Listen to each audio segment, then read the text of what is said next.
ഞാനൊരു അതായത് ബ്രോ ഇപ്പൊ ഇത്രയും സിനിമ ഇങ്ങനെ വെട്ടിക്കീറിയൊക്കെ പഠിച്ചു കഴിയുമ്പോൾ ബ്രോയിന് തോന്നുന്നുണ്ട്, അതായത് അൾട്ടിമേറ്റ്ലി ബ്രോ എന്ന ഓഡിയൻസ് തിയേറ്ററിൽ വെറുതെ ഫാമിലി ആയിട്ട് അല്ലെങ്കിൽ ഫ്രണ്ട്സ് ആയിട്ട് ഒരു സിനിമ കാണുമ്പോൾ ബ്രോയിന് ആ സിനിമ ആസ്വാദനത്തിൽ ഒരു ലിമിറ്റേഷൻ ഉണ്ട്, കാരണം ബ്രോ ചിന്തിക്കുന്നത് ഇത് എങ്ങനെയാണ്, അങ്ങനെ ബ്രോയിന് തോന്നുന്നു. കാരണം ബ്രോ മിക്ക സമയം ഇങ്ങനെയല്ലേ ചിന്തിച്ചോണ്ടിരിക്കുന്നത്. ഈ ഷോട്ട് എങ്ങനെ വന്നു? അല്ല ബ്രോ, അത് ആ സിനിമയുടെ ക്വാളിറ്റിയാണ്.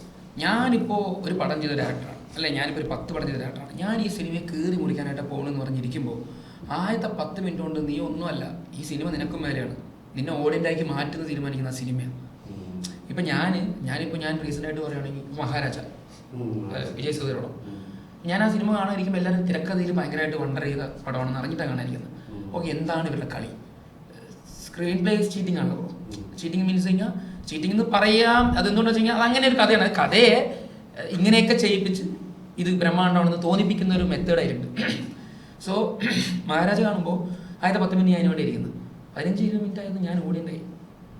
ഞാൻ നോർമൽ ഓടിയുണ്ട്, കാരണം ഞാനെന്ന സിനിമാക്കാരനെക്കാട്ടിലും ഫിലിം മേക്കറെക്കാട്ടിലും വലുതാണ് ഞാനെന്ന ഓഡിയൻ. അതുകൊണ്ടാണ് ഞാൻ സിനിമാക്കാരനായത്. സോ അതാണ് ഏറ്റവും വലുത്. അതിലോട്ട് എന്നെ വലിച്ചടിക്കുന്ന ആ സിനിമയുടെ ക്വാളിറ്റിയാണ്. അല്ല ആ സിനിമ ഒരു ആവറേജ് ആണെങ്കിൽ എനിക്ക് തോന്നുന്നു ഇത് ഇങ്ങനെ എടുത്തോടെ വെച്ചാൽ പോലെ, അല്ലെങ്കിൽ ഇത് മാറ്റിയാൽ പോലെ, ഈ സീനൊക്കെ എന്തിനാ ചർച്ച ചെയ്യാം. അത് ചെയ്യിപ്പിക്കാതാക്കുന്ന സിനിമയുടെയും സംവിധാനത്തിൻ്റെയും